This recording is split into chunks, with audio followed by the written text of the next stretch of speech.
omukulu abadde awagirwa ekibiina ekya Frelimo kimaze mbukulembeze emyaka nga 49 plus mu ggwanga erya Mozambique. Buli nsi ebadde n'ebyawo ebinyweza. Mu Amerika nga yensi enkulu gye tutunuulira ennyo oyinza oga nti ye Donald Trump gumutambulidde bulungi, Joe Biden agwevuma 2024 olw'ebyo byonna ebyavaako n'ebirala. Buli wamu wabaddewo ebyago bye tunyweza. Naffe wano bw'oba otunudde mu byobufuzi bye tugenda okwongera okulungamya nkakasa ddala nti Oweekitiibwa Mathias Mpuuga Nsamba yakoze omwaka guno mu byobufuzi. Bw'otunuulira byonna ebibaddewo n'ebirala byaleese naye eyo ndowooza yange, naye abakulu bali wano tugenda kwogera ku ebyo ebikoze ebyobufuzi 2024 ate 2025 agenda okutandika nga waliwo bingi bye tuyinza okutandika okwogerako. Mu studio Honorable Godfrey Kiwanda Suubi wali namba nnya mu NRM yaliko mbaka wa Parliament ate kyemanya ayaaya n'okuddayo okwongera okubaako byanyweza. Nina Ssaabakozi w'ekibiina kya NUP Chairman Fred Nyanzi naye waali ate musajja wattu enkya mazaalibwa ge kuba amanyi bamuzaala 25 December ku Christmas bamuzaala ne Yesu Kristo ndowooza yeewaana nnyo okubanga amazaalibwa gage mangu okujjukira. Honorable David Kabanda Secretary General Pierre Yu waali nnyo kugamba omwaka 2024 tugenda kuba tugutundira mu nkola efaanana bw'etyo. Honorable Charles Rwomushana naye waali bwe tubadde mwaka gwonna nga gutandika ate n'asemba yajja kuba Honorable Betty Nambuuze Bakireke. Bwetyo tugenda okubeera ekiro ky'olunaku olwaleero. Tubeebaza nnyo okutugoberera okubeera wamu naffe naye ekisinga obukulu okutuwabula kubanga n'omuweesa ekimuzimbya ku kkubo okulagirirwa ebyo bye tuba tetutambudde bulungi ensi bwetu erina okwongera okutambula. Omwaka gye gugweredde nga waliwo ebiriwo ennyo nnyini ddala byendabyeko ndowooza ebikulu ennyo kwe kulaba nga Generali Salim Saliye kwakula ku bayimbi temuddangamu okujja wano abayimbi mbasaasira Krismasi yammwe tegenze bulungi oba wamanyira oluseko kubaako olulembekane lubaako bye luleeta ng'omukulu gw'otera okugyamu akantu ako akwegobyeko bwe bityo omwaka kimanyi kyemuliko kiyinza obutaba kirungi kwabo ababadde bagenzeeyo abatagenzeeyo ebyo birala. Naye kale ogwaffe kugenda kwera nnyo ku ebyobufuzi nga bwe bitambudde 2024 naye nga tunagenda nnyo mu byobufuzi. Honorable Kiwanda njagala katono nnyo, how do you describe 2024 gwe ng'omuntu bwobaga nti 2024 oyinza kumuwa mutwe ki ti omwaka guno gwe nga gwe 2024 yenna? Mbalamusiza mikwano gyange mwenna abatulaba ku baromita nja kwebaza management Uganda Africa olw'okuba nti mwaterawo omwaganya guno okwogerako bannayuganda programu ya baromita ate nja okulamusaamu ab'enjawulo mu abantu ba Central Region lwa Buganda Vice Chairman wamu omwaka guno ate Jambaali nafuuka Chairman wa National Consultative Forum omukago ogugatta ebibiina byonna mu Uganda. Ebibiina nga byabufuzi ebyobufuzi mu Uganda omukago ogugatta ebibiina byonna nga bwe biri 20 plus kati gwe Dr. Ruhana Rugunda yali ssentebe waago era nga chief of the National Resistance Movement kati nze ndiyo ng'omukiise era constitutional okusinziira ku tteeka erifuga erya Political Parties and Organizations Act nze chairman akulira kati omukago gwonna. Kitalo nnyo twafiibwa mwannyinaffe yali vice chairperson wa National Unity Platform Kyala Mugisha yali vice chairperson wa National Unity Platform owa Western era mu kiseera kino Kyala Nyanzi omukago gwaffe kubanja ngenda kukomawo katono okuba nti tunafuna muntu naye ngenda kujja katono Honorable Kiwanda katono ngenda kukomawo katono kamala ku Ssaabakunzi NUP ulita mukama wange yendi munange obulamu bulamu nkuulya weepikira ekifo eyo era tuli basanyufu nnyo twagala kwaniriza mu kibiina kyaffe kya National Unity Platform officially agambe yagala kunnyaniriza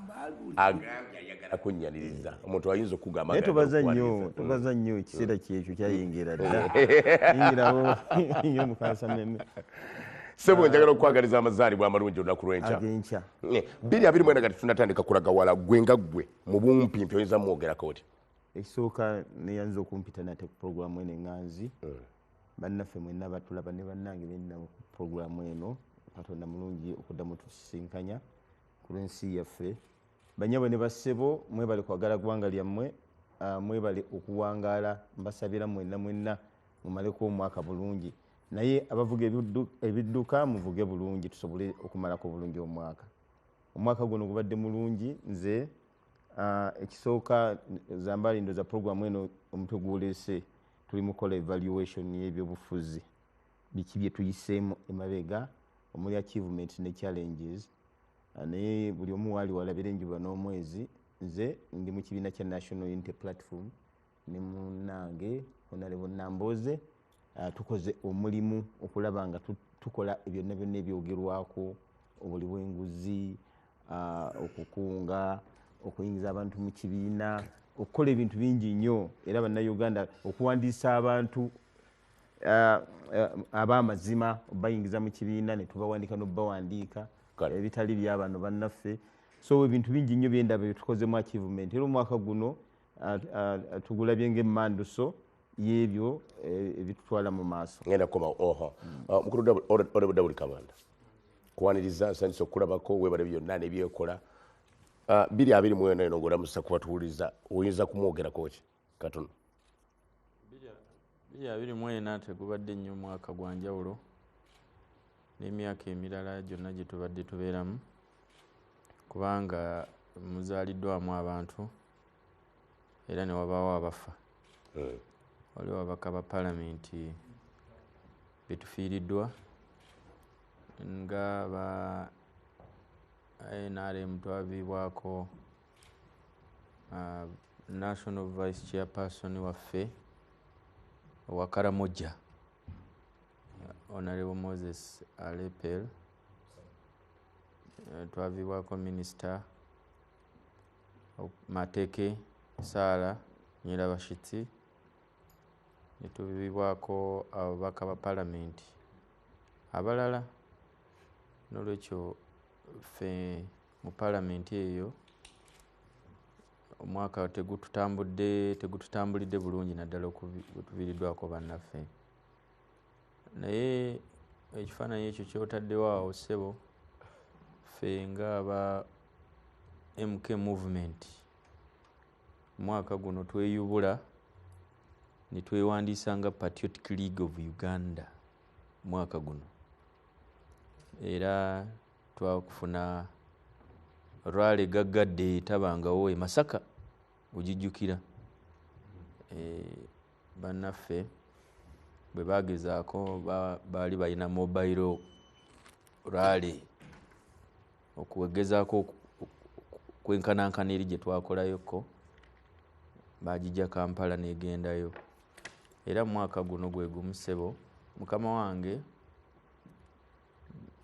General Muhoozi Kainerugaba bamufuula CDF Chief of Defence Forces aduumira amagye ne bamwongerako n'obuyinza awo obulalalala mu tteeka eryamuweebwa mu UPDF establishment 2024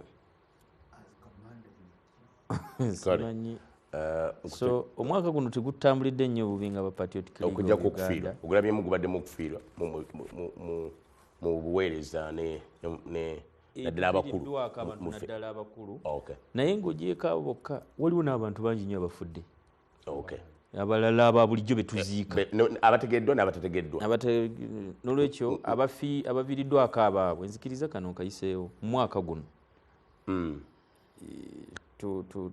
tubasaasira ate mmwe nammwe abafuniddemu ebirungi mukama yeebale nkulu lw'omushana 2024 mu ddakiika emu esooka ng'obuuza ku batulaba katonda w'amaanyi katonda wa kisa 2024 bintu bibiri 1 Netanyahu ne IDF the Israel Defense Forces zitemudde nnyo abaana ekiri mu Gaza the whole pontiff papa agamba si lutalo it's cruelty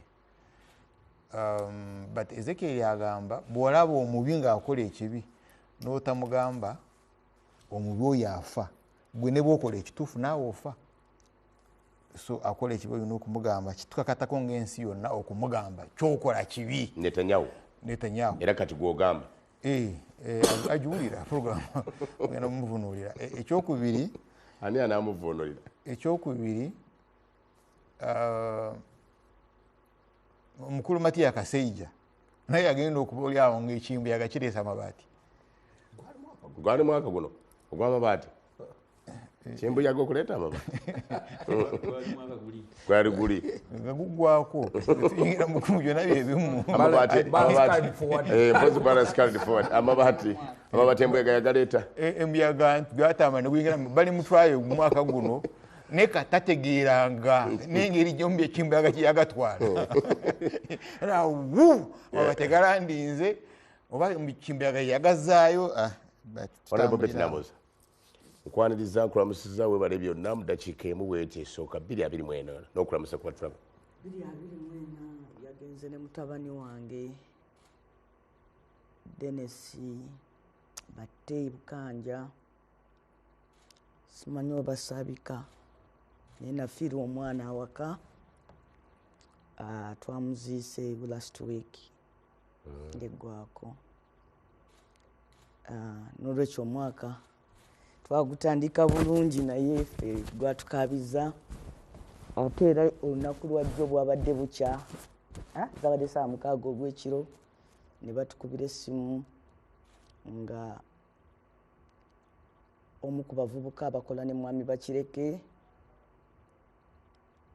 afiiridde mu kabenje motoka yamutomedde ekiro saawa nga zigenda kukwera 6 ogw'ekiro awo ku luguudo lwe lumu olwe Katosi kasa awo wenyini kyengambidde nti awo ku luguudo lwe lumu kubanga nange nabadde ndufiiriddeko ate era nabadde ntambulira mu motoka tuva mu kyalo nekutuuka ke bayita akakono so no twagudde mu kinnya kinene kyamezaawo ekasala nsaba minisita w'ebyentambula anotinga awantu awo ekinnya ekyo bagende bakikole nze nakiyiseemu nga survivor naye ate kiyinza okutta abantu abaki kinnya kirirudawo abalala kiri kasaala bayitawo kasaala wennyini mu luguudo bayitawo kasaala so kyakutudde ke bayita akakono k'emmotoka kuno Katosi road Land Cruiser V8 nikutula akakono era tetumanyi mukama engeri gye yatuwonyezaamu naye twawonyinga nabadde no sitole yali badde mbi kuba nabaddemu n'abaana bange mu mmotoka n'omwana so ate omuntu eyazze tujja ku kkubo gwe twakubidde essimu makanika waffe ate yafudde one day later bwe mwafuna akabenje makanika yajja okubajja kukuba ate yazzeemu n'afiira ku luguudo lwe lumu olwo olunaku lumu olwayiseewo Sebugwawo wire tugenda muziika enkyafu ebuyikwe so ebadde wiiki yakunakuwala nnyo maka gange maka ga mwami Bakireke waffe ne twebaza abantu bonna abatudduukiridde mu kufiirwa ate ne mu byakabenje era n'abakyatudduukirira olw'okufa kw'omukozi waffe Sebugwawo wire kutegedde bulungi nebunamba nja kukoma wedda tofaayo mukulu Kiwanda katunonya akulidde ekimulingo omalayo 2024 2024 bwemba wakuguwumbawumba politically fenga National Resistance Movement ekibasooka gubadde mwaka gwakumaliriza. It has been a year of implementation ogw'okuteeka mu nkola n'okumaliriza bingi obuulaba byetwasuubiza. Gubaddemu ebintu bingi bye twali tumaliriza. Omwaka guno of course President Museveni mwaweereza emyaka 8. That's why today bwe mbadde nzija nalowoozezaako ne ngamba my hero at 80. Naye olaba nti bwe twali tutandika campaigns ne bwe twali twakamala akalulu waliwo ebintu biri bingi project eno OWCN ya PDM enetambula kino kinaba kyokyo naye omwaka guno wabaddewo stability ya implementation ya projects government zeyasuubiza kubanga gwali mukulu nnyo olw'ensonga omanyi Zambali nti by next year kati gwe tutandika 2025 ate gwena kuba mu politics mungi kati projects nyingi ezikoleddwa omwaka guno ndabi project nyingi ezibadde zikoleddwa zitulaunchinze of course waliwo ezibadde launched ezijja okugenda nga zioverlappinga ne mwaka ogujja ez'enguudo jo nabi president yabadde mukono okutongoza standard gauge railway ndabi prime minister abantu nguudo nyingi zagenze okubanga omwaka guno gubaddemu a lot of project implementation engeri gye tubatuukirizamu projects nga government ng'ekibiina ekiri mu buyinza era ndowooza nti bwe tunaba tufunye ekiseera okuva 2 wanunga gwako paka maybe mwezi nga gwa 6 tujja kusobola quota zine 2 zinagenda okugwako project ezisinga nga government tujja kubanga tuzikozeeko ate engeri gye tugendamu nti guli so political then tulina nnyo okufuba okuba nti nno bye tulina okukola tubikola mangu ate nga tetunengera mu kaseera kali akakasameme so nze omwaka ngutwalanga it has been a year of project implementation. Barometer Kasameme bwe tugenda okutandika olunaku olwaleero kuli kubadde okwongera okubalamusaako na buli muntu okubaako kyayogera 2024 nga bwe kitambudde ndowezera ebyamaziga tebyebulizayo kubanga Honorable Kabanda abyogeddeko, Honorable Betty Namboza abyogeddeko, Lwomushana abyogeddeko wadde nga ye ekisinza okumuluma be baana naddala omukulu Netanyahu agambye basinza okutirimbula ennyo mu lutalo olwo lw'omanyi naawe lw'obadde olondola naye okufa kubaddemu nnyo kyokka n'abo abafunye obulamu n'abafunye ebirungi tusanyukira wamu nammwe ate kakati tuketuyingire mu Kasameme w'ebyobufuzi ono omukulu Honorable Kiwana gwayogeddeko wa 2025 nga bwagenda okutandika ntandikirawo Charles Lwomushana katuyingira ng'ebyobufuzi katwagala okutunula ebyobufuzi nga bwe bitambudde byonna 2024 kiruwa kyosukkulumya mu byobufuzi kiruwa kyoga nti ate kino wadde tukiraba kibadde mu 2024 naye kyakwongera ddala okutuuka ne 2025 mukulu Zambali mu Lunyankole tulina ebigambo bibiri okuteetuka n'okuteera obukumbi okuteetuka n'okuteera obukumbi kati ewaffe waliwo clans bwe musisinkana kati oli wa nkoko your clan udira nkoko ne Lwomushana siba nedira mamba kakobaza okay mamba kunga kati kunga wa mbogo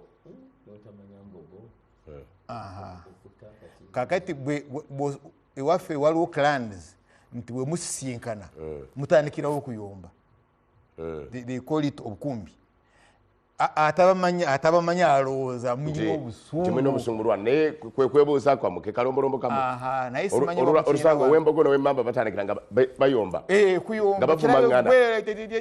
nga bavumagana kati bwaba tobamanya olowooza bano batamidde kiki but kumbe bulombolombo bwa so we call it okuteera obukumbi then waliwo okuteetuka but I can't get the nearest example to explain it sajja waffe yafa Bishop Kulumbe nagamba ono omugenzi bwamulumye ne bumutta naye alwala sukaali amanyi endwadde yaba canonzi archdeaconzi yalwala sukaali diabetes kati omutamiivu nagamba ayitabadde musajja mubi yabadde ayambako Mauda yabadde ayambako Ketra yayambako ne Zainabu nawe kati nga bano bayogerako bamulekwa widows nga babba baabwe bafa sirimu bannamwandu naye nga babba baabwe ekyalo kyonna kimanyi bafaaki bafa sirimu but ngaoyo sajja abadde musajja mulungi nnyo naye omutamivu yayogera ebyo Archbishop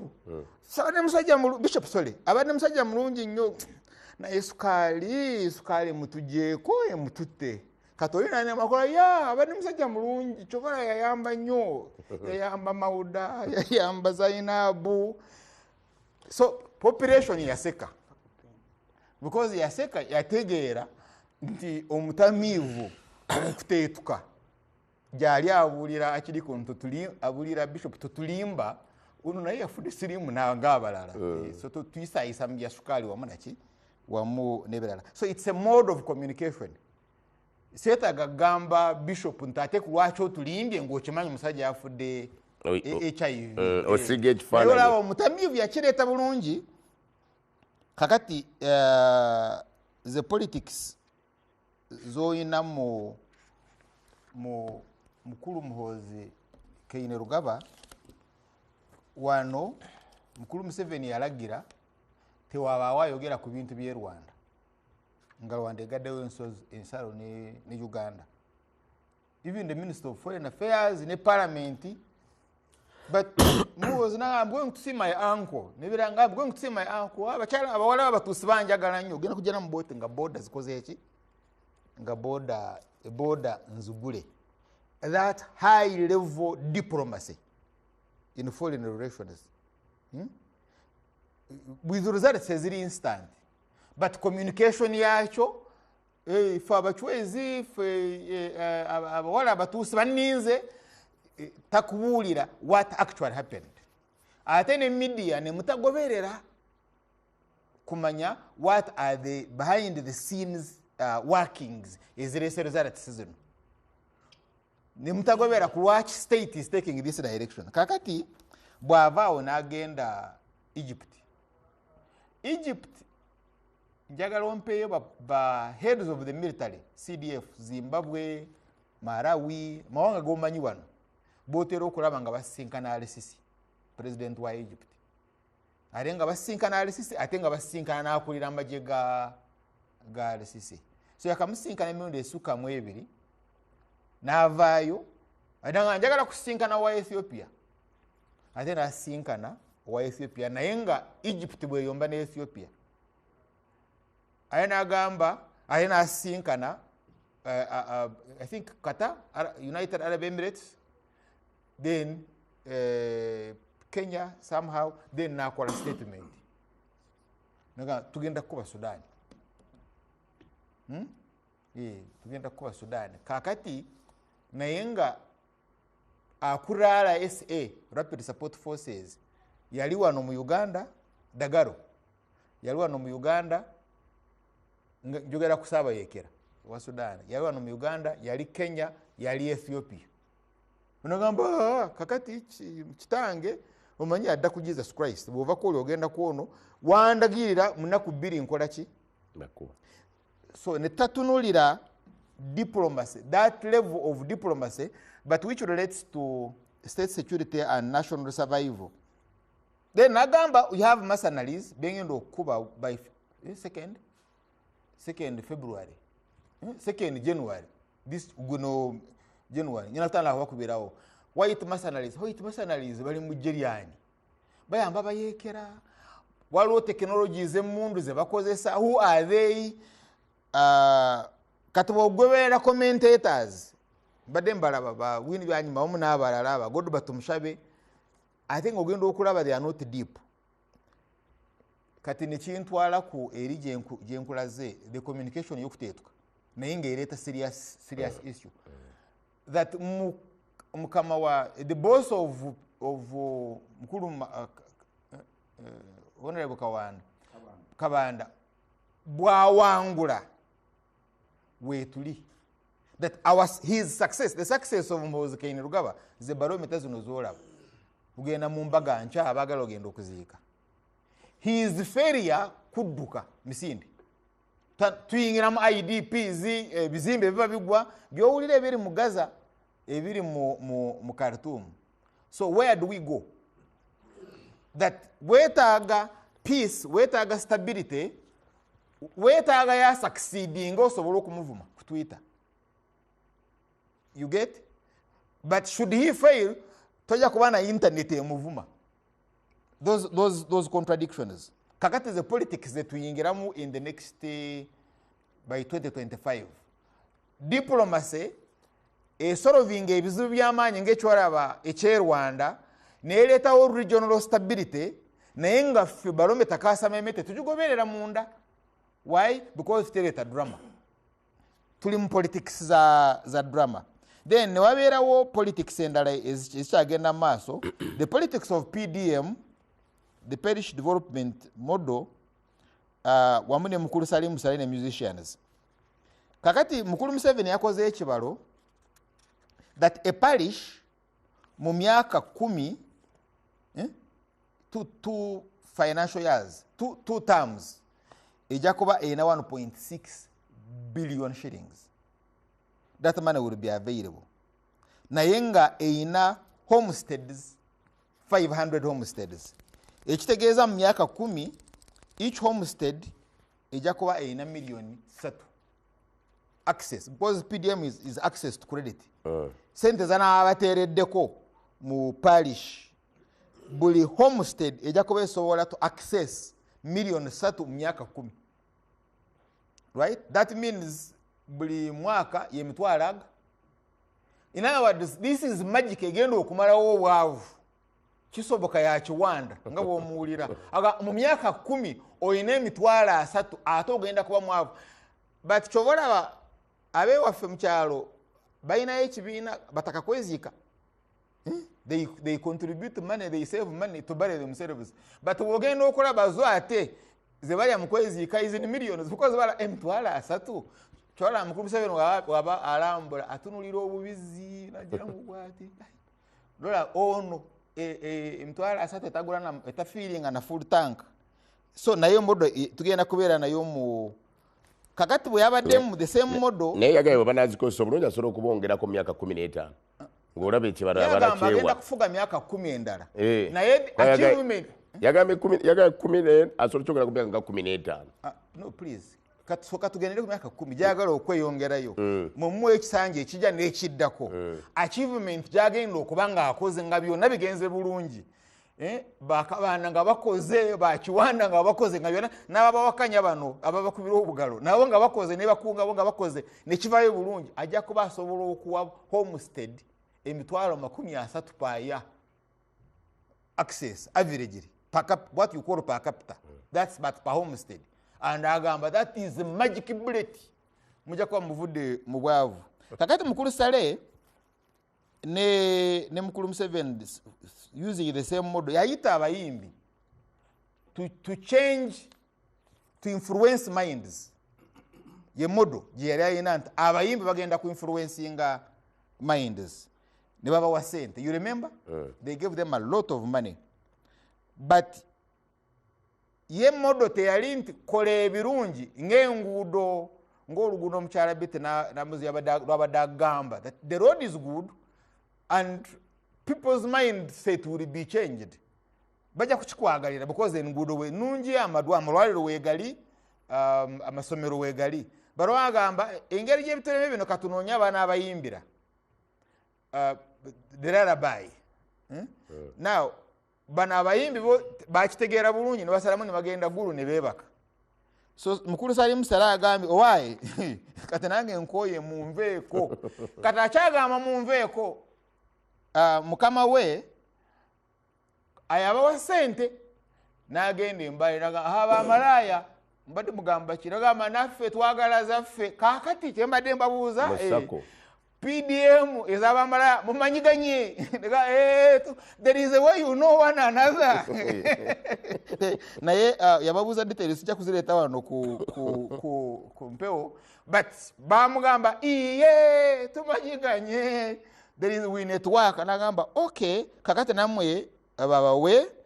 So the question now is how will Kiwanda agenda okuzigaba novemu owana atunuli awana agendera kutatu okugaba sente z'abamalaaya anto yagambye zibatera mu ssako yeye ababuuziza jimbere mumanyiganye nagamba iye tumanyiganye kati yababuuziza details naye mumanyagana mutya because namboze yatambulira baba iri abayine sapuli baba inaki wabeerawo maaka womanyira loga oyo wa olabona yana akantu ku mukono bayina maaka zaabwe kakati bali simanyi bayina maaka ki teyababuuziza nagamba okay sentence zitaddewo. Now question is on implementation.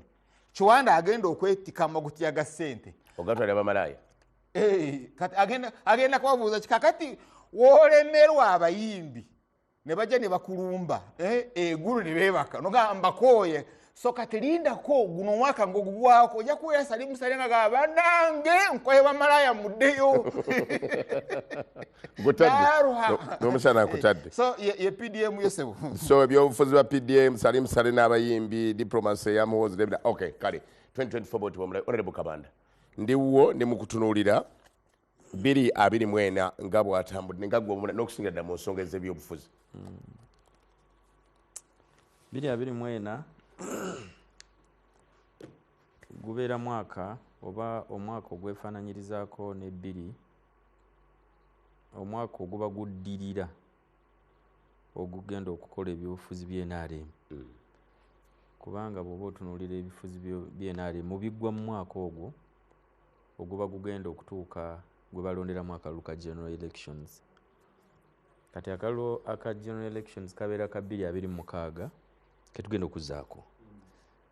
Naye mu 2025 yentabiro y'akalulu ka National Resistance Movement okuli okulonda abagenda mu Central Executive Committee, mu National Executive Committee, mu National Delegates Conference, District Executive Committee, ba flag bearers ab'enjawulo ku mitendera gy'NRM n'okwetereeza wano ne wali.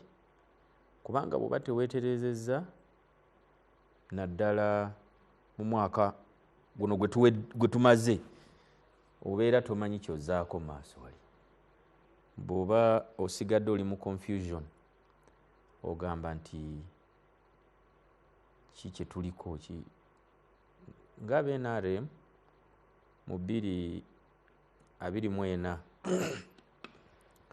tufuniddemu direction nti omuntu agenda okuvuganya ku kifo ky'obwa president ku ludda olw'NRM ye General Yoweri Kaguta Museveni mu 2024 olina okukisootinga nga bukyali 2024 arevolinze ground. Yes. Namwe abali bavuddeyo standby generator ali bwe namwe atuuse n'omugati yes. naye mwavaayo but wala atalaba kuvaayo olugwatera okuyomba naye big thief nedda I say the thing big thing I don't know naye ffe kirikiriye ground yali leveled mulaba nti ewammwe ajja yono ajja ye omanyi ebyobufuzi bya Uganda naddala bw'obeera ng'oyagala kwekuumira mu buyinza oba ng'oyagala kukwata buyinza okwekuumira mu buyinza oba ng'oyagala okubukwata olina okwetereeza mwaka guno 2025 no oba 2024 2024 okwetereza bw'obanga okyali confused nga okwata eno tonategeera ani agenda kukolera kino ani agenda kwesimba wano ani agenda kukola kino nga teweeterezeza mu guno omwaka ku bifo eby'enjawulo kakati luli najja wano nenkugamba nti abantu bali mu kweterereza eyo kukwata tiketi ku mitendera egy'enjawulo ku bubaka bwa palamenti nga naawe mwoli gwe era toyinza kyewakana nange nga mwendi njagala okweterereza okukwata akamyufu mu kibiina kyange ekyenaremu naye kati ffe ku mutendera ogwa pulezidenti tuli kiriya tukimanyi nti oli yakola ki yajja naye waliwo ebibiina ebyobufuzi essaawa eno nga bikyalina mu confusion nga tebimanya jja jjukira mwagala kukwata buyinza 2026 ne mukyali mu confusion nti tageti yammwe kati gwemwagala okubujjako yali ali ready mwe temumanyi kyakkola mu kifo kya concentration okugiteeka because abamu bakimanyi bulungi nnyo nali ne Honorable Frank tumwebaze nga ndi ne Honorable Jim Muhwezi I think oba ne Rose Namayanja nyembuza president nimugana naye concentration ng'ogitadde nnyo kwa mama Mbabazi talina bululu naga nti gwe okyali muto mu byobufuzi tobitegeera bulungi Amama Mbabazi bwe tumujjako amaaso atoola ku baffe b'NRM. Tulina okusooka okuba musuuza. Bw'akuggyako 20% n'agitwala, Besigye n'akuggyako 36%, kiba kitegeeza bakoze 56%. Gwe yiyo 50 plus 1 togikoze eki? Togiwezezza. Bwe muddayo mu Iran, abambabazi balaba kisoboka bagenda wani? Wa Besigye. Tusooke tutereeze bano abaffe tubakomyewo. Bw'otunuulira ebibiina by'obufuzi ebyenjawulo kaakati ebigezaako okuvuganya ku President Museveni. Mwatukola. Kale wali mu lukiiko kale. Bw'otunuulira ebibiina by'obufuzi kati ebigezaako okulumba President Museveni bimuggyeko entebe, concentration yaabyo teri ku Museveni gwe baagala okuggyako ki? Bali mu kulwana bo bennyini. Tebalwana kugamba nti nno mwami Mpuuga katumuggyeko ababe. Baga nti oba agenda n'akabinja ke kagende. 2024 ono tulina omutunuulira ennyo ng'ekintu eky'amaanyi ennyo nga jjo bwe twali twogera wano ku Lwokubiri eri batusite ne batubbi balina okwegendereza ennyo. Ffe already tuli kiriya nti General Museveni confusion yonna kubanga abantu b'NRM bonna babeera nga ffe aba Patriotic League of Uganda tuga nti ffe twagala kati eno yessaawa General Muhoozi Kainerugaba y'abajja kuba president bwa Uganda 2026 nga bali basika nga naffe tukola ki? Tusika omuguwa tugamba twagala peaceful transition ebeerewo ono akwasa ono obuyinza. Ekyo ne kiba settled. Nituga nti ono mukulu kagira akola ki? Agenda maaso n'enkasi ng'agivuga. Eyo ye 2024 erifa aba National Resistance Movement. Era tulikiriye ekyo omuntu yenna takikulimbako mwami Zambala. Buli bukundi obwali buvudde bwonna obwali bwagala mu buzikiza 2024. Ffeffe nna baatuzikiza ne basettolinga ne kitambula kakati tumanyi nti n'agenda okukwatira National Resistance Movement ebendera iwaali. Central Executive Committee ng'etuula ekyobe yagamba 2021 and beyond. Kati naye batuweetagako standby. Amasanyala final wegali. Anti era ekyo kyembadde nkugirako. Sene standby naye mwagijjako. Kyembadde nkugirako kati. Nti kati ebyo byonna nga bimaze okusettolinga buli kimu kyonna ne tukola UPDF establishment 2024. Okay. Yes. Kitegedde standby. Weeri. Ne tukola UPDF establishment. Gwe yani CDF gwali olabyeyo ng'aso alina capacity promoting omuntu ku ranka ya Major General Division. So UPDF mwagitwala mbala bukorokoro kana yeri mbya bufuzi. Ndana mujinyikamu. Ulabono. Kugambye ne standby generator. Jeri ekola. Ejeye duduma. Ekola yaka. Sogoreke kati UPDF nayo standby generator. Okay mwagikwata bukorokoro ne mujinyika buli weddu kana yo neguma. Bajja kuma kadi olwa okwetegereza. Ndamubye nkugambye. Ndibukulaga nti ne standby generator naye ekola. Wankubadde twagamba nti 2026 nti muzeeyi tambuza. Naye ate ne standby generator ekola ki? Eduduma weeri. Ne bannaffe abaate abagamba nti no muzeeyi vaako. Bo bennyini n'amasannyalaze yakatekuli. Ate ne standby generator yennyini tebakola ki? Tebalina. Kubanga bw'obanyenyanyenya mu booti nti gwe amasannyalaze kwegali gayinza okugolola essaati ya Lwomushana. Omanyi oteeka olulimi booti. Chero tuchante. Owanulako bwe. No. Yokwata ku pass. Omanyi twakulya mu eyamanda. Ojiwuba bwa. Ojiwuba bwote ojena mu bwote. Kisiza buli omu bwawuba. Omuntu ajiwuba nga tuti. Ogenda pya pya. Kumacha kati mukyaleyo bajeyide. Olyokoteya kwa katambala. Kali wete. Ne gira bale pya nolanga kakaze noga nti yes. Nomanyi nti eno etambula. Naye bano bannaffe ne paasi teyinza golola katambaala.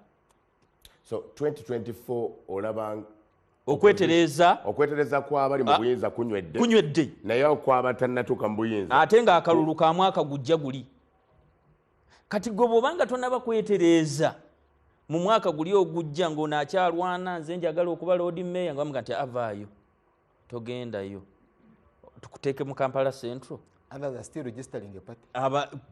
abalala bakyalwana kuwandiisa kibiina byalaba nti NRM birabirimu nageza okuggwa nga ground already eri leveled nga okakasa nti ani gwe banaasimbawo ku bwa president naye wakyaliwo okusoomozebwa ku ludda oluvuganya kwani kwolaba ajja oba anaawanika bendera yabo abali ku ludda olwabula gavumenti. Tutunulidde nnyo ebyobufuzi nga bwe bigenze 2024 watuuse okukuba akaleka nga ebyo ebiriwo bitwagadde nnyo okunyweza n'okutandikira kawo. Njagala genda wa Honorable Betty Namboze bakirge Madam Teacher ng'osiga ekifaananyi kya 2024 n'ebyobufuzi nga bw'obirabye.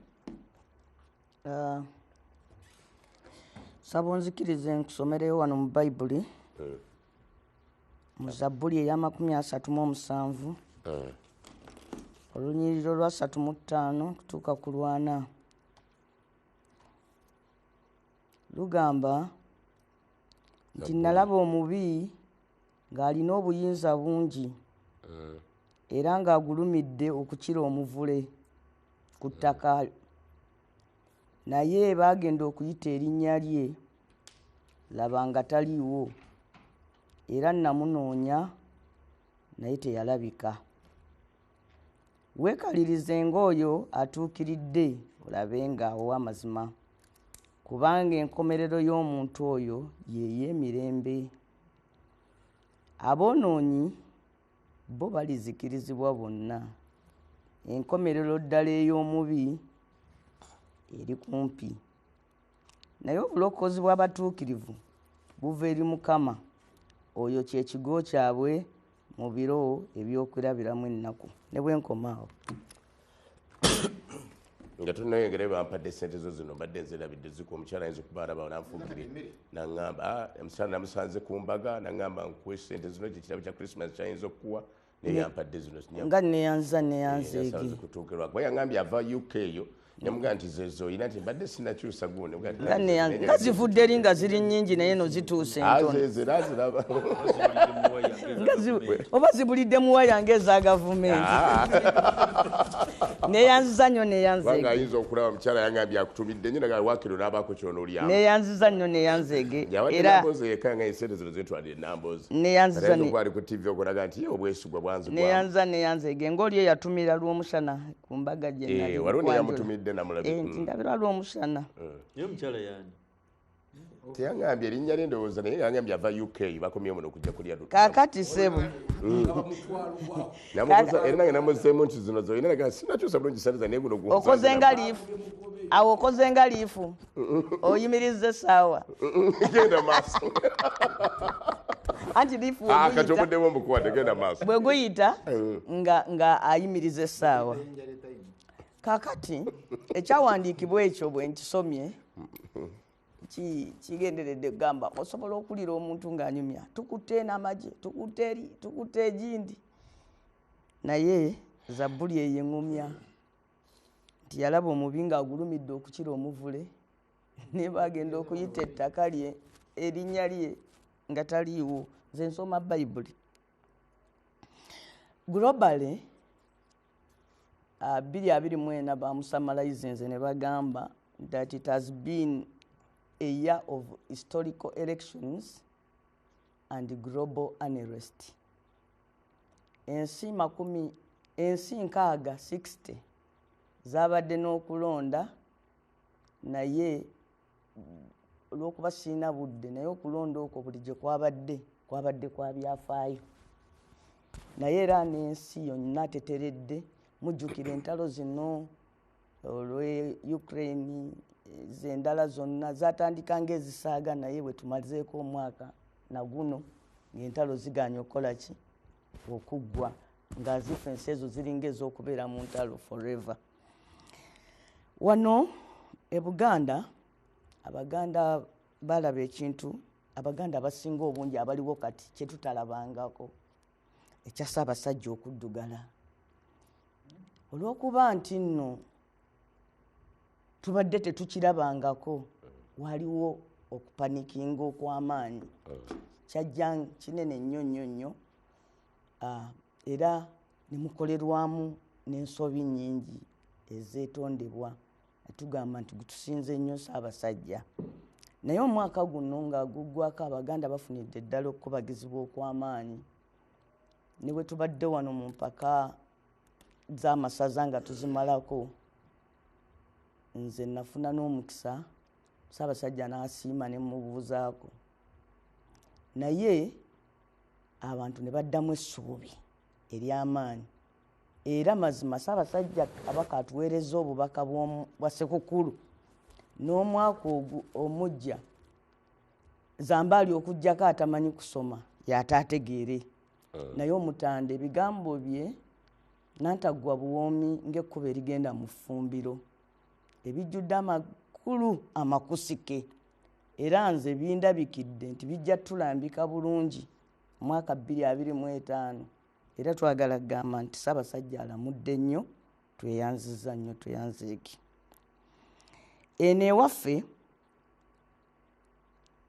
nsobola kukozesa akatabo k'omukyala bamuyita is a human rights professor mu university z'omu America eyo bamuyita Helen Epstein. Yawandiika ku President Museveni n'amuwandiikako nti he is another fine mess. Naye naguno omwaka era nagwo njagala gamba nti it has been another fine mess. Naye bwe yali amuwandiikako yagamba nti Mwami Museveni yamugeza ku clever hair, Wakayima omugezi, nti ateeka ku bunkenke si bannayuganda bokka naye n'abazungu n'abalimbalimba n'abateeka ku bunkenke n'abatwalako ebyabwe, ng'era Wakayima bwe twamusomangako nga bamwogerako. N'agamba nti era oyo y'ensibuko y'okutabangula si Uganda yokka naye ne Rwanda, Congo, Somalia ne Southern Sudan. Ngono omukyala yawandiika. So omwaka guno era gufaananye ginnaagyo emirala gyonna nga bwe gibadde giddiriŋŋana.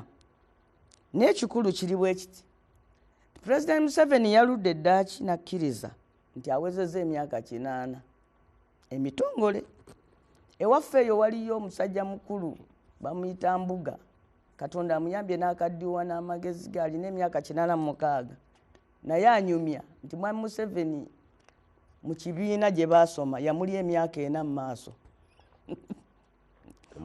Mbuga wa 86 alina emyaka 86 naye anyumya nti bwe baasomera Museveni yamuli emyaka 4 mu maaso. Ebibiina oba emyaka? Ebibiina bina mu maaso. Gye emyaka 4 mu maaso ng'amuli ebibiina bina mu maaso. Oba Mbuga ye yasomanga mukulu? Ng'ata Mbuga bw'omulabako musajja mugezi era anyumya nti mbulamu bwe taddanga mu kibiina. Mbuga yanze kulaya tandika osanga mukulu nga Museveni muto. Wamulabye oyo eyazza okweyimirira Besigye. Namulabye. Yanyumya emboozi eyo. So Mwami Museveni mu guno omwaka Mwami Museveni yajjudde eddaaki nakkiriza nti awezezza emyaka 8. Mu myaka 8 ne bwegaba maka g'abantu, abantu baba batandika okwogera ku kuwanyisa era obuyinza buba bukyuse mu ngeri emu oba endala. Zambaali ne we mubeera eyeeka awo be ne wabambula omushana oba waaba akabanda, ogenda okulaba ebigambo bye balinzanga taata nga kati babirinza kabanda asalewo. Kakati ekyennaku Uganda etambulanga maka so si nga ggwanga. Mu ggwanga muba mutandise mu kibiina ky'ebyobufuzi ekiri mu buyinza okulabikamu bannabyabufuzi abalala ab'amaanyi. Mu ggwanga muba mutandise okulingizayo bannabyabufuzi abalala ab'amaanyi. Kakati ate bano baserebuletinga nti tetulina gwe tulabawo. Ekyo nno we kibaawo awantu wonna kiba kipointinga ku anarchy. Ekifo ky'okuba nti eggwanga liteekebwateekebwa for transition, eggwanga and continuously so in 2024 kibadde consolidated nti lyeyongedde okulaga nti twetegekera succession era ab'omwoyo omutono amangu abalaba omuti nga gugulumidde omubi nga agulumidde okukira omuvule batandise n'okusinza Uganda eri wansi republic eri abantu abajja mu bukulembeze si olw'obuzaale abagamba bakabaka baffe nti mudde ebbali tubeere n'abakulembeze abalonde be babeera accountable eri bantu kati mu Uganda under a presidential arrangement mulimu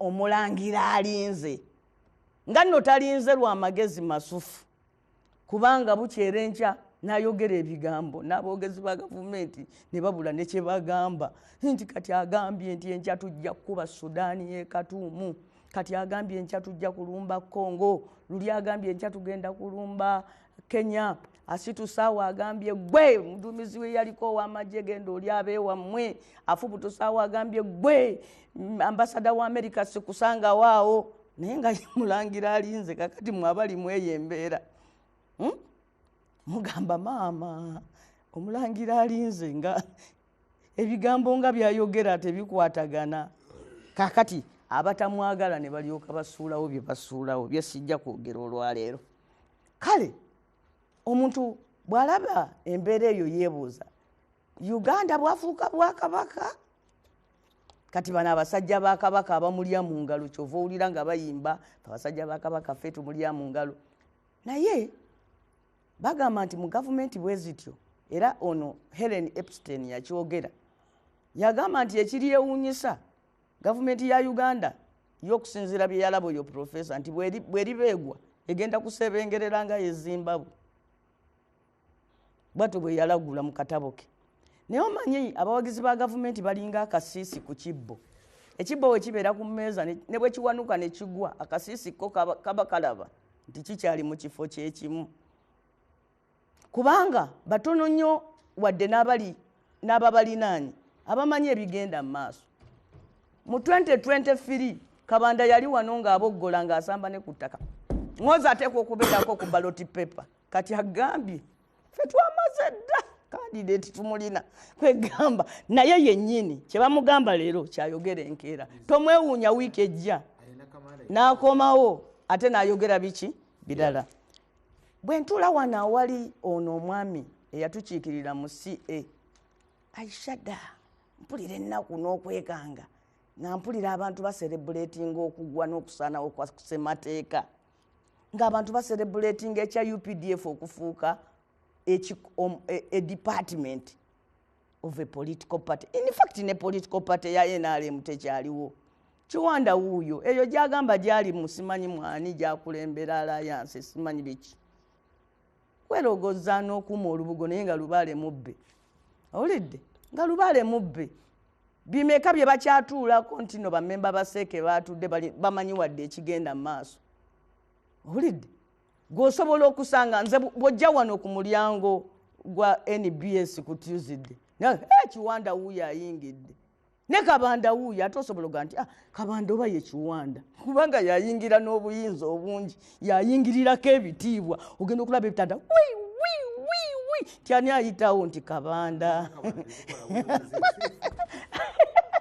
nga kuliko bano balupemba balina emundu eziriko obusepiki nti kati awo ani gwe batwala nti Kabanda nti ki nti sekulitale simanyi sekulitale simanyi mwogezi wakiri ekibiina ekitaliiwo ekitali kya byabufuzi tinayo yayitiddewo mu kalawuumu nti ate ye ssentebe w'ekibiina ekiri mu buyinza Kiwanda namba 4 naye nga namba 4 ajidde mu kalawuumu ali mulawuumu atalabikako buyinza wadde akatono naye ng'ate namba 0 Kabanda obuyinza bumujjudde kwegamba nabo bennyini bw'obabuuza ki ekigenda mu maaso tebakikola ki tebakitegeera kakati mukama wange kolapsi ya anti ekyo kitegeeza gwe bw'obeera mu lyato ng'omusajja akutta eryato kamaleyo kino ojja kumpa information gwe lw'omushana be balina obuyinza era kyekyeraliikiriza nti omusajja avuga eryato omulaba abongoota yeebase co driver akutte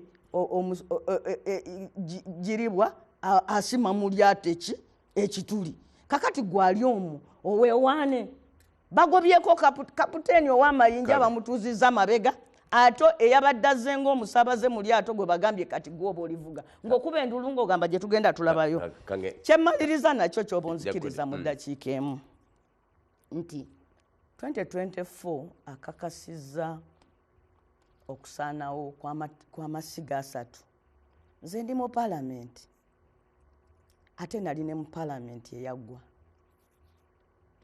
eno yakusatu paalamenti gye mbaddemu mu bujjuvu but I don't feel the parliament muguno omwaka ne petition gy'otute n'ogamba oba matter of national importance tekyafuna answer olabanga parliament etali bw'ogenda mu kooti kooti kati bw'olaba amaanyi ga court martial nabadde ruzira nga kumpi abantu abaliyo nga court martial yebasindiseeyo bangi okusinga abasindikiddwayo kakooti ka KCCA omanyi kakooti ka KCCA kekabadde kasinga osindika abantu eki akakwata abatembeeyi abo bwe bateruzira naye kati abaliyo abakooti martial ennaku zino bajuliridde okusinga abakooti yaki ya KCCA naye ne bw'oba olaba baminisita nkugambye nti bw'olaba Kabanda osobola okulowooza ye vice president nga ne executive yennyini tekyaliwo 224 ono oba omutunulira munnange nno nze nga sinabagenda ku 224 nga bwengirabye njakitinga ku bigambo bibiri byempulidde wano ekigambo kya standby generator omukulu yakinyonyodde nagaa nti eyaka ne standby kitegeeza eyaka amasannyalaze gavuddeko ate generator alina n'abalina ogikuma so sirowooza nti yatandise okwaka kubanga enjaka yaayo honorable Namboza agyogeddeko ayogera ku Sudaani ayogera ku ambasada ba America so okwaka kwayo tekulaga nti ddala eyaka naye honorable Namboza naleeta ekigambo ky'omulangira alinze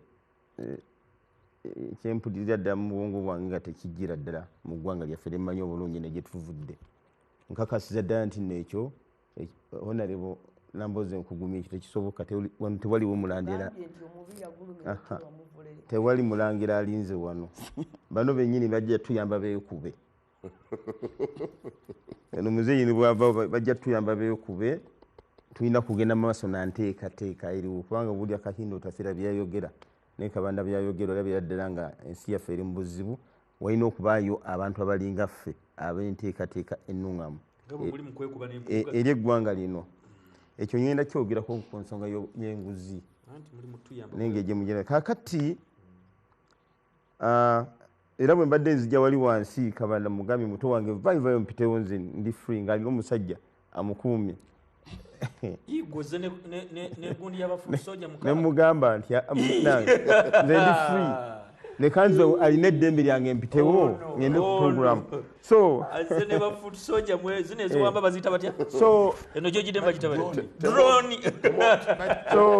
ensonga y'okulowooza nti waliyo omulangira alinze kubyo nebakuba they have shot very many people here on the street murders ezo teziri resolved ni pastor ali bamukubaki bamukuba they have been killing political actors kakati bano aba opposition bo tebatya kusaba security bwe bajuwa tebajagala why do they insist on somebody else ali vulnerable abakuba okitegedde ki obudde bwa chairman Nyanzi ntegedde information yo chairman I have made my statement eggwanga lino tulina okuzimba morals tetulina okusooka okuzimbira ddala the morals esaawa eno ne bankuba essasi Namboza yakeera wano nti olaba bakubye sekuritale genoono CDF ate gwe ali eno nkonya wasiiwa obudde bwange ojja obudde bwa chairman Nyanzi so mukulu Zambaali ne bacomrade bannayuganda kyebalina okusooka okubeera nakyo bwe bugumu era bwe tugezaako bazimbamu n'okuzimba emitima emigungu nti n'okubakkiriza nti eno ensi yaabwe. Ebintu ebyo nebyogerwako, omulangira alinze, standby generator, those words must be washed away. Ne tuba nga tuzimba eggwanga nga obukulembeze bw'eggwanga lino si bwansikirano. That is number one. Number two, kangende ku nsonga gyobadde yogerako mukama wange, ensonga ya nze 2024 abadde mirundi ebiri, abaddemu ebizibu bingi nnyo, challenges nyingi, naye ffe bwe twatula twagamba nti tulina okukendeza ekintu kye bayita lamentation, okubeera bukiseera nga tukomplaininga, bukiseera okukungubaga, kubanga tulina okukkiriza nti eno situation mwe tuli ate tulina wakulaga, tetujja kgendamu ekizairo, tulina kusigala wano. Ne tugamba nti katukole program roadmap yaffe nga ffe mu National Unity Platform, nga bwe kituuka ku kulwanyisa enguzi, tulina okulwanyisa enguzi, kobe ani kobaani, kabe nyanzi, kabe muntu mulala. Omukulu kyabadde ayogerako, olwo nalwo olutalo terukwata ku nze nzekka, terukwata ku Kabande yekka nti nwanyisa ali mu opposition, ali mu gavumenti yekka. Olwo olutalo ne lusituka, Katonda natuyamba ne lutambula nga butambudde. Tetulowooza nti ate terutuganda kuddamu kwegatta, kasita buli omu amanye ensobi ye, bwe tuba nga tukyakkiriza nti tusobola okuzimba eggwanga awamu. Kyova olaba amannya gonna agogerwako wano nga abantu bakyakkiriza nti tusobola okulwanirira eggwanga lyaffe, tusobola okuddiŋŋana kasita abantu bamanye ensobi zaabwe. Otherwise enguzi nayo eryefuuse syndrome, nga overstay bwefuuse ekizibu, enguzi efuuse ekizibu n'ebintu ebirala byonna. Era Kabanda akkiriza nti waliwo overstay bw'aba aleeta muhoozi we eri mu kava nga amuleeta kubadde balina. So ekyo kimu. Ekyokubiri, okugunjula emiti emito. Tetulina kwemalira mu byabufuzi ne tuba nti ffekka tumanyi. Kyova twagezaako mu busobozi bwaffe ne tukola school of leadership. Omwaka guno twakola ne graduation. You know, that is one of the achievements. Netufuna essomero okutendeka abantu ebyobufuzi nga tubayigiza history ku level zonna abantu. Zambali ali mu ssomero bakola discussion ye alina opportunity, ne waliyo bali abatayina bannayuganda bwe twazuukusa the people power. Kati abantu abo eyo achievement tulaba nga nnene era we are continuing. Ne tugamba nti asujja kukomawo tukolagane n'abantu abalala bali mu byobufuzi, abatali mu NUP ne abali mu byobufuzi. Katugambe juzi wali twabadde n'owekitiibwa, tuli mu lutalo lwa kulwanirira Dr. Kizza Besigye, yayise mbingi nnyo, tulina okuyimira wamu naye. Naye nabo olaba tubadde omwaka ogwo tuyita abantu bangi nnyo nga bajja ku kitebe ne baba nga boogera ebigambo nga situkwatagana nabo mu ndowooza ne approach, naye nga bakkiriza nti tulina okuba n'enkyukakyuka. Ekirala, twaniriza abantu bangi nnyo n'okuva mu NRM, abalala bava mu PLU ne bajja ne batwegattako, you know, bava mu PLU ne bajja ne batwegattako bangi nnyo. Ate lindako omwezi ogujja kye tugenda okubakola, balabirira nga tugenda program tubakunze ne bajja batwegattako. Kakati munnange omusajja akubuulira kanyonyole tujja kukola evaluation, bakomawo mu parliament. Olwekyo kye bakola ojja kumanya nti neeri wansi ku ground wali obuzibu ku results ezinaava ebyo birala, naye kati batwegasseko wamwani yabeegasseko ave waffe. So nze mukono sakayo wa PLU esebo.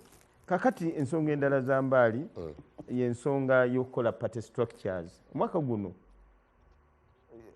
bafrustratinga constitution yaffe ne bagiteeka mu limbo, ne tusigala nga tutambula. Tuba nnyo okulaba nga tukola structures mu ngeri eri open naye etali open. Wenjogerera wano Central Region yaggwa, Eastern Region yaggwa, katwakwata ku Northern Region, olaba nti abantu bettanira okuyingira ekibiina. We now have structures.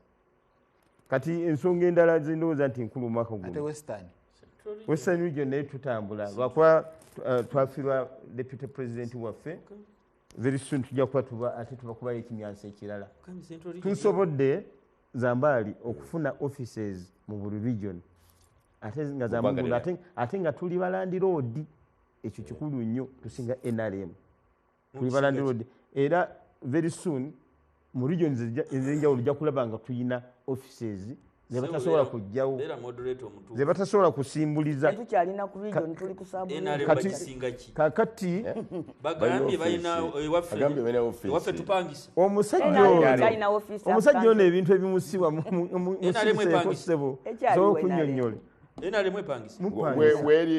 tupangisa wayo neŋŋamba bano bazimbye ekitebe akugambye muleka nnyonnyola muleka okunnyonnyola obulimba tulina ebitebe tusobola okukola accountability we can evaluate ebintu byetukoze omwaka ne tugamba nti kati inkamu yaffe sente zetuyina honorable member ba parliament zetukuŋŋanya okuva mu nsonga ez'enjawulo eri abaganzi b'ekibiina zikoze kino era kikino kirabikako omwaka guno bakola auditing nga NRM muli bubi nnyo nga tuli waggulu nnyo mu nsonga za accountability n'okozesa ensimbi ezijja mu kibiina so ensonga eyo munnange nkulu nnyo baani abakola auditing mu mwaka guno abakola auditing bamanyi baani abakola auditing ku bibiina by'ebyobufuzi wandika oliriko omusajja nnyonnyole host manyi olina oludda naye alimba baani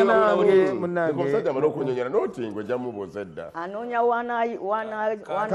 wanaazirira kwogera ayalagibuwa muliko omusajja nnyonnyole abanda ayagala tumugambe kazira okwogera leero kati sijja kukkiriza kubanga mulinga baga nti kati otandise baani abakola auditing nedda nedda asigwa host wandika wali programu eno nze ndi mugenyi wano olwaba olulanga babeerawo nze ndozaba ndipadde chance nennyonnyola ensonga ndowooza nti ndi ku mulamwa engeri gy'oli omugenyi exactly genda maaso now tufubye okulaba nga tuligisteringa ba members mu buzibu obuyitirivu guno mwaka nup erina success nene nnyo yeachivinze oba obuwanguzi bwe tufunye mu kuyita ba members n'okubawandiisa ba members mu kibiina wiiki eno nabuuza organization secretary nze nkunga n'aborganizinga ne babiwandiisa mu kibiina twagulawo n'omukutu oguli online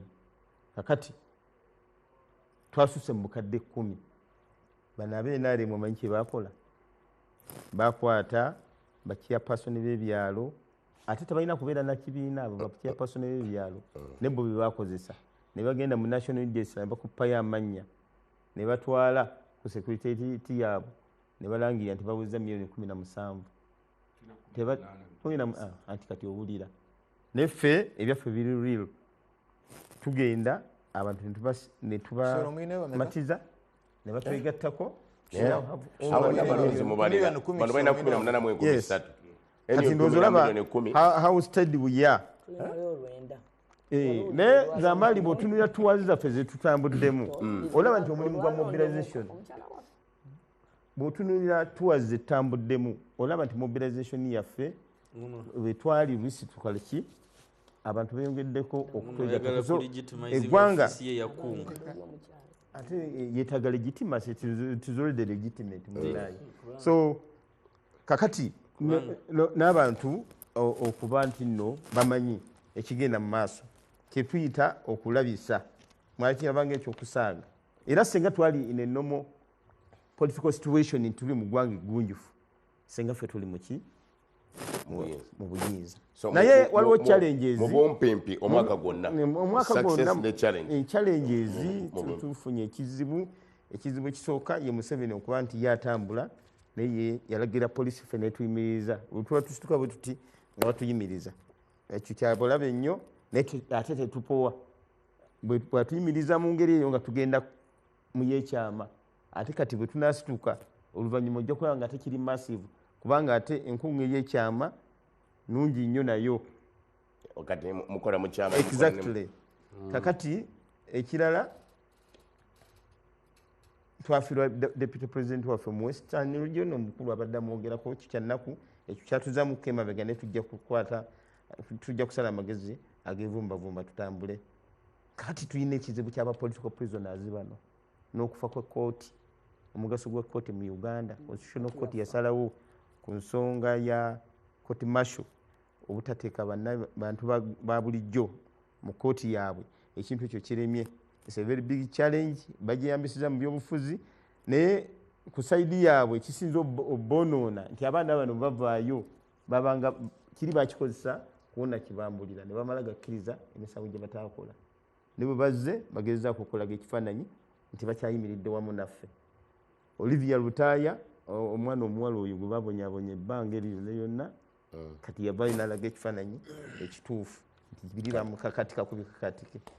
Ekirala tulina ekizibu ekyayogerwako kye tutasobola kusuula muguluka ekya parliamentary democracy oba ndoze mubanayisaawo omusajja waabwe bano simanyi oba omusajja ayinza okkireeta awo mu maaso awo nakyo tukyetegekedde nti president alondebwa mu parliament bamemba parliament bamulonda wakiwuliddeko ekintu ekyo kyatambula nobao yakireeta mu parliament awo nekizikira naye nakyo tukyetegedde kyajja mwaka guno wakiwulirako naye tekinajjako munange bannayuganda ebyo biri mu korido kale wanige nti amawulire agali mu korido naye tekijjangako mu ebyobufuzi bya wano tebibangako mu korido ngamba tekyo kibadde Museveni yavaayoko yakyogera mu butongole ate minisita mu parliament tekinajjayo munnange mukulu Zambaali ombuuziza ebintu ebifa mu ggwanga ebifudde mu ggwanga mu mwaka guno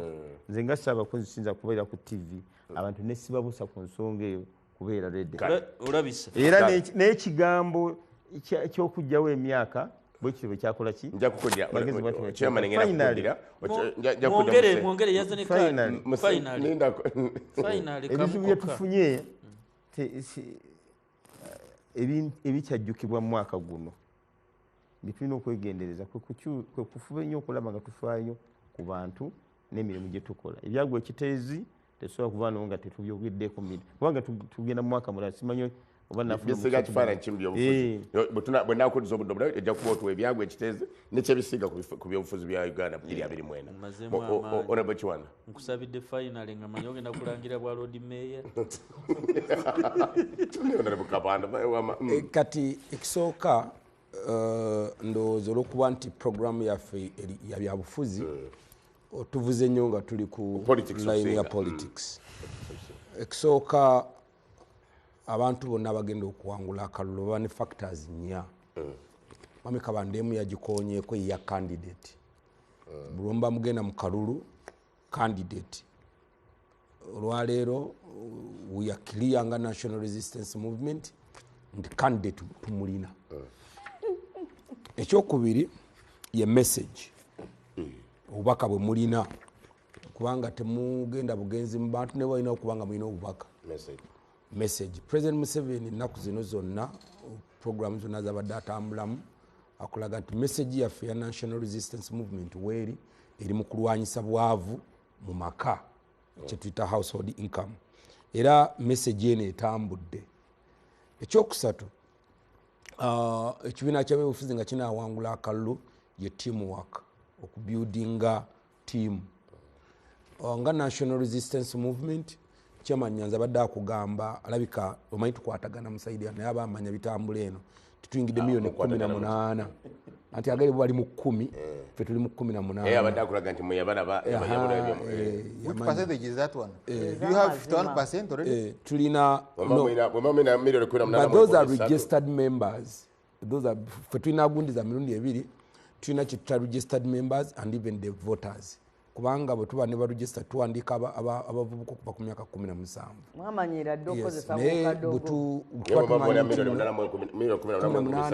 mitwala 3 simwe 13 muteeka ki mwe muwandiisiza njagala mbuulire mbuulira muteeka ki mwe muwandiisiza omwana atannaweza myaka 18 anti by voting ajja kuba ali ready omwana ono muteeka ki mwe bamuwandiisiza nga memba kakati tuwandiika bamemba ba party from 17 years under what law kakati mu gundi yaffe ekyo kikulaga nti now we are building our team era tiimu yaffe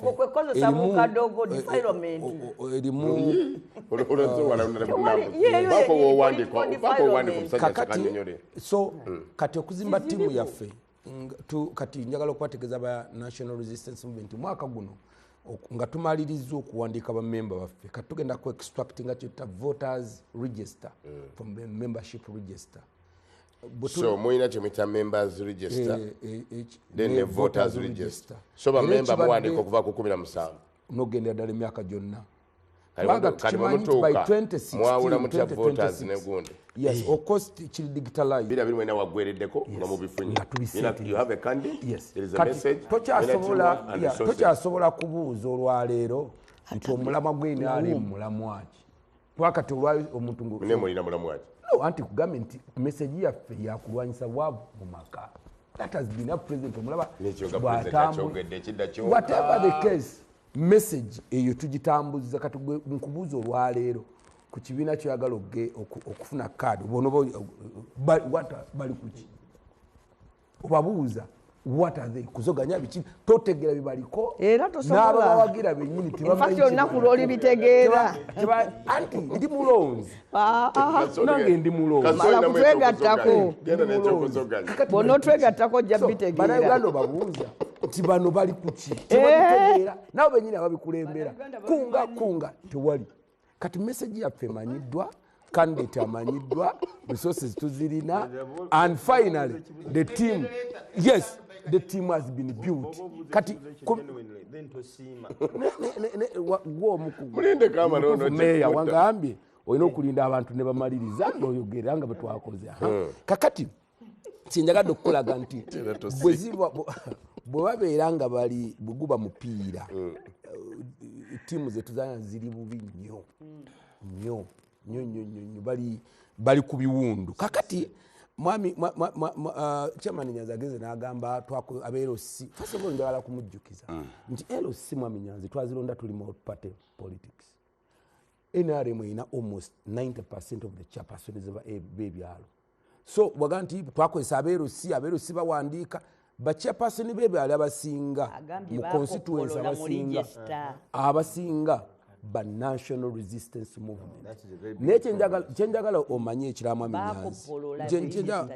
yes kyenjagala omanye nti ffe tetusobola kukoppolola tutwala ekitabo nga kipya tekirimu almost wadde erinnya ku mulundi gwe twatwala ebitabo byaffe register zaffe ku byalo ngaebiregista ezimu zirimu abantu 10 at the end of that tugenda okuvaawo ng'abantu bazze bewandiza bali mu 6 bali mu 7 bajja ne bewandiza bakoppolola wa yes kakati ate ffe register yaffe mwami Nyanzi si register ya polling center nga boolaba nti kubanga polling station ziri mu byalo eyo mukyala bita asobola okulinza okusanga polling station ng'eriko ebyalo 2-3 bina of course mukono is a bit ne bosanga constituency kati ng'ekasambya oyinza okusanga ebyalo bina bino naye ffe polling station twali tukikola bano kye batamanyi baleeta register electoral commission yes sikukoppolola muleka nkunyonnyole ne bagiteeka wali bw'ojja ng'ozze kwewandiisa nga mulonzi wa memba wa NRM tusooka ne tukubuuza oli mulonzi owa electoral commission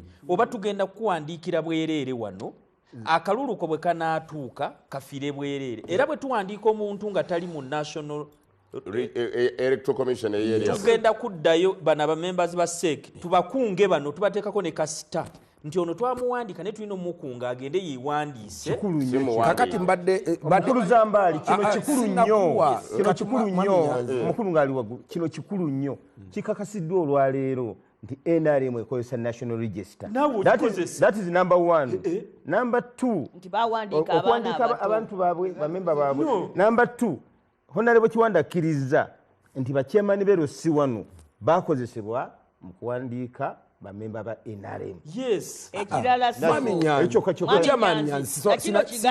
sina kipacho ekirala nti bawandiika abaana abato ekisooka mwami Zambaali namboze yavaayo ddamu NRM aluddeko naye ono Nyanzi tubadde naye yakatuvaako mulumwa agimanyi yonna ey'okubba mulumwa naye kubira njala gabirayo buli muntu edakika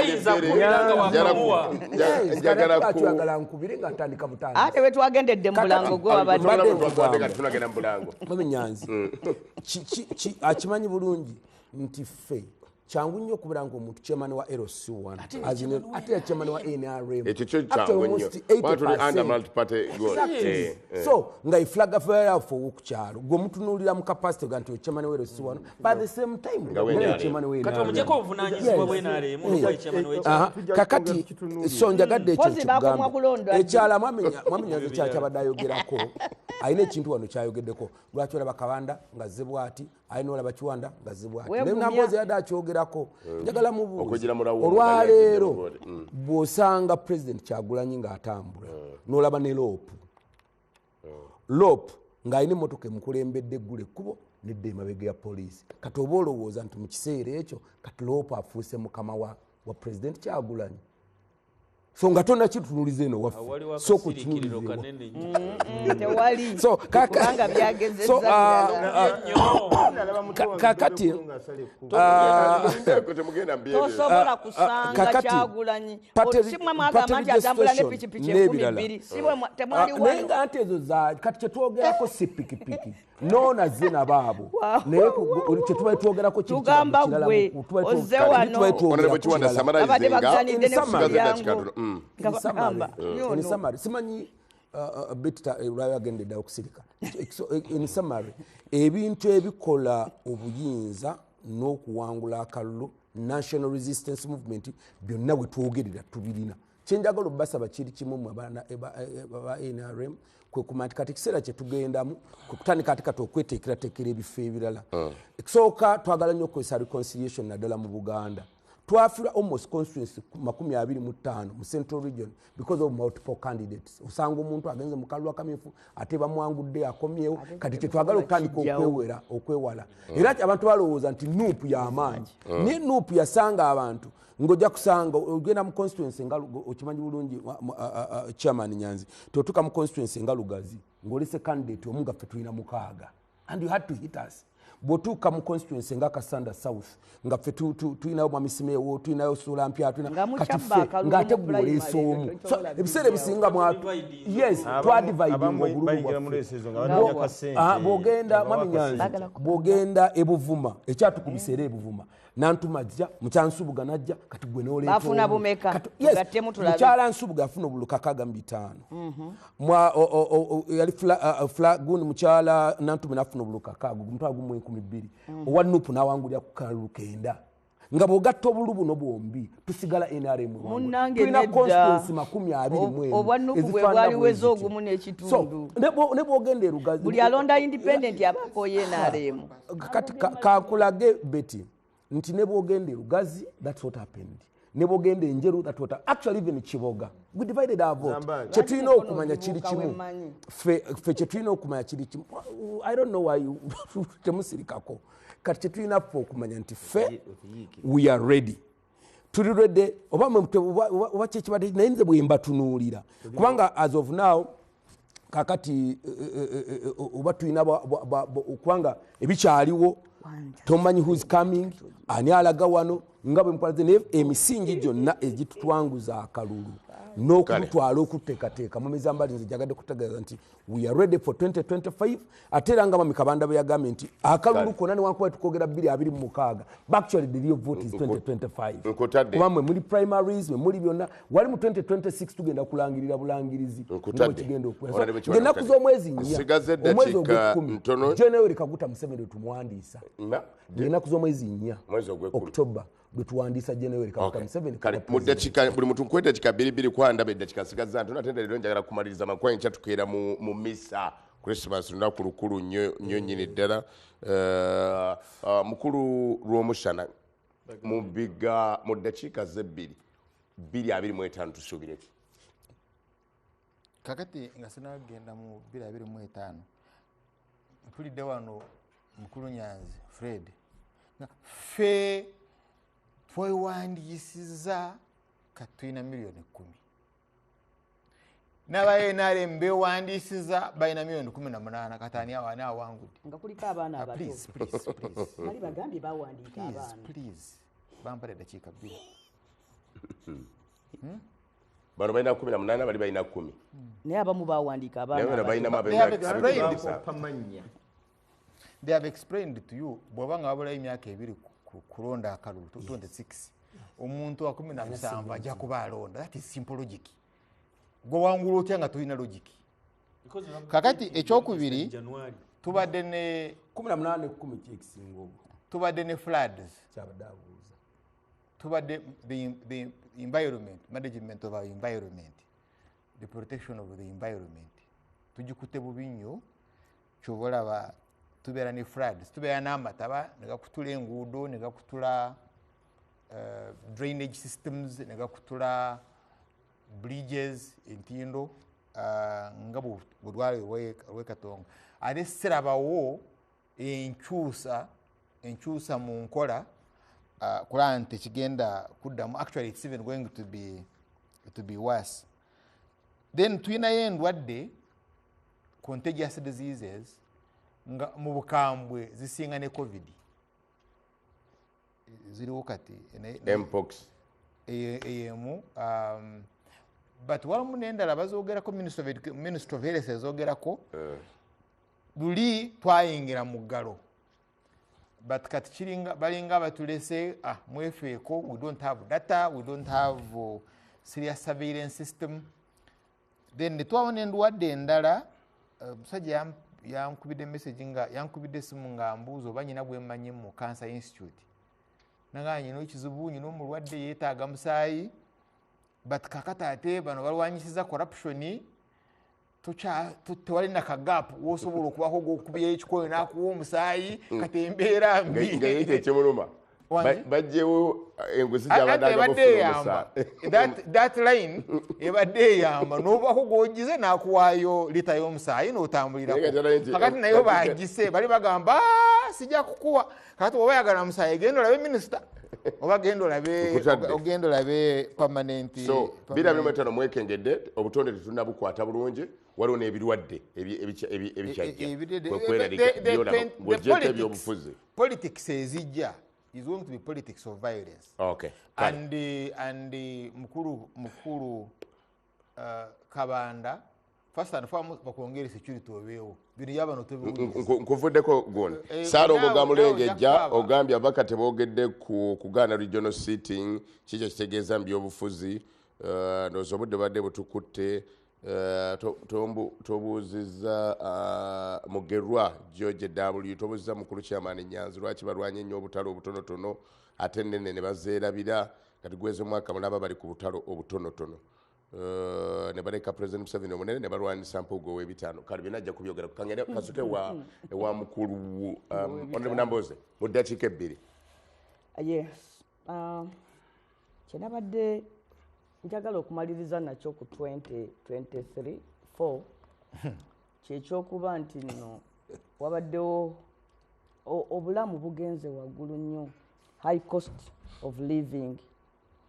Abaana bangi tebasomye, abantu bangi balwadde nga balina tunda byabwe ogenda mu malwaliro abatalina kye batunda ne bafiira awo obumbule. Omukulu ono ayogedde ku kansa, waliwo endwadde ezitaali common naye kati ezifuuse so common mu bantu. Naye ebyo byonna njagala kubizingako bwe nti okusinziira ku nteekateeka eriwo ku biteekeddwa I can say that the country has been set up for anarchy. Nti byonna ebikoleddwa mu Uganda biringa ebiraga nti tugenda mu katyabaga. Wabula bw'olaba ebintu nga national census bagiteekawo n'efulopinga bwe tutuuse kumalako mwaka nga teri yakubuulira byava mu kubala bantu biri awo byasimba naye nga byakolebwa n'obuwumbi 100 ne bugenda. Regional sitting ezo parliament ze yatandika bagenda eggulu kumanya bizibu byaba Northern Uganda badda nateeka lyakulonda loopu ne bifulopinga bali bagambye ab'e Masaka tujjaawo tugenda tula n'egindi bakomaawo kwegamba tekyali kintu kya buvunaanyizibwa kiteekebwa.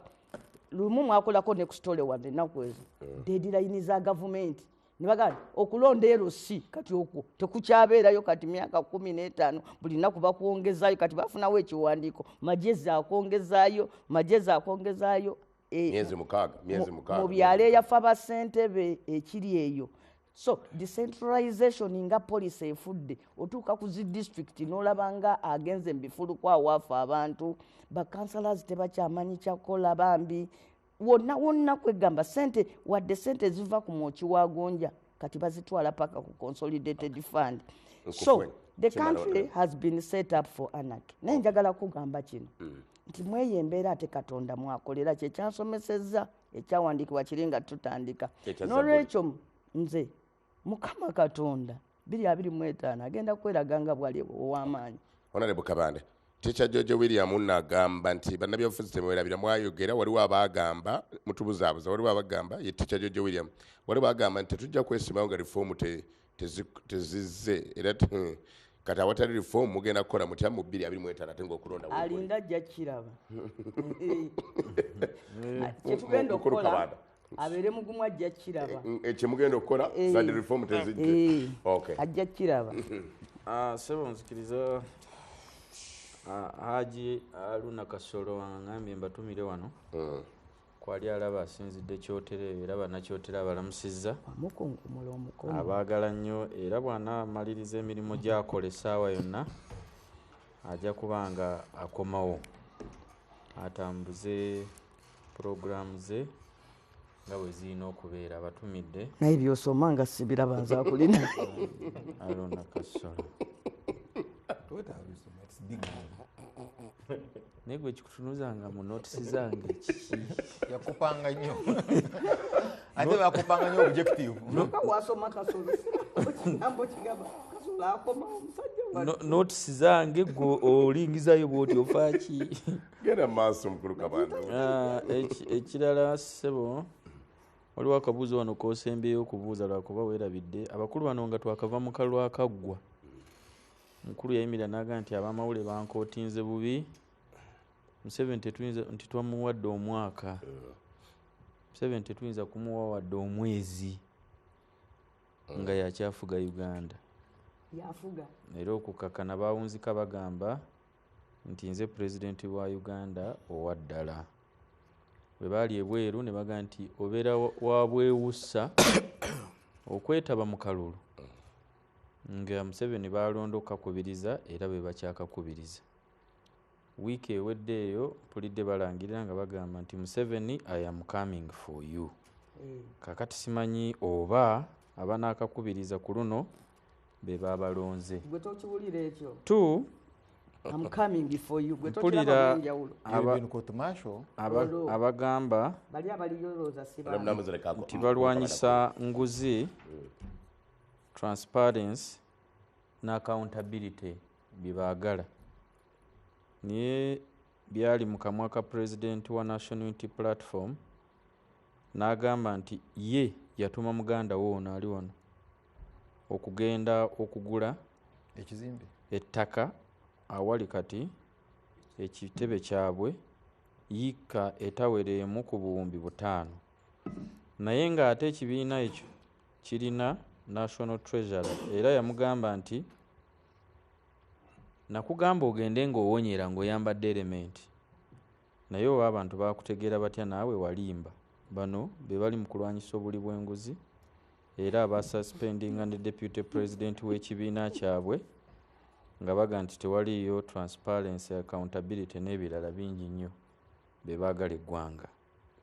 Tugenza okuwunzika mu kiseera kyekimu ng'abakulu bagamba nti omukulu bamusondera emmotoka bullet proof naye tetundubulirangayo fundraising gyeri bullet proof ka Museveni nagisasulira emisolo simanyi oba Museveni yagisasulira omusolo naye ebbaluwa nagirabako ng'eragira nti emmotoka ye emuddizibwe yaga nti ba Canada tobiraba naye kyamazima yo yagyegulira kati twebuuza ye atatya bana baga nti nno kubanga ono agenza okujja wano alina aba foot soldiers 12 ayina ne drone temwogerabye security z'abannamu nze badde boogera ku byange ngo badde tofayo olwokuba kaadi yaffe tojagala ate yaze wala nnyo Nyanza ina drone sogedde ku security yo sogedde ku buyinza bwolina ate zanambuza akola traffic jam ono akola traffic jam naye ayina ebyokwerinda bye bwolina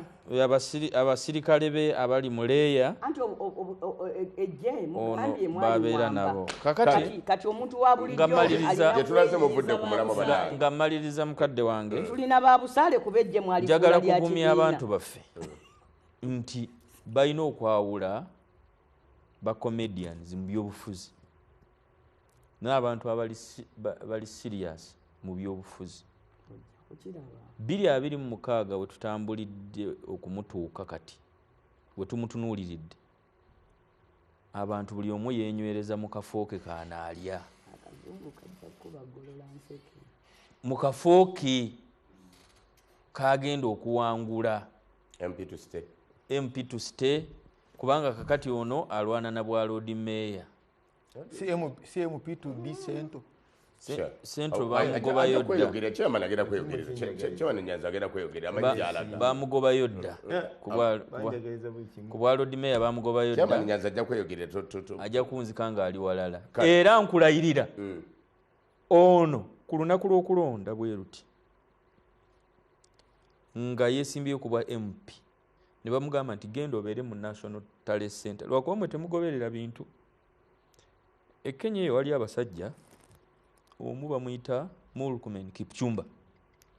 Murkomen Kipchumba yali minister wa transport ne bamujjayo ne bamuteeka mu sports wiiki ewedde eno bamuwadde ye minister wa interior abeera minister internal affairs wano mu Uganda.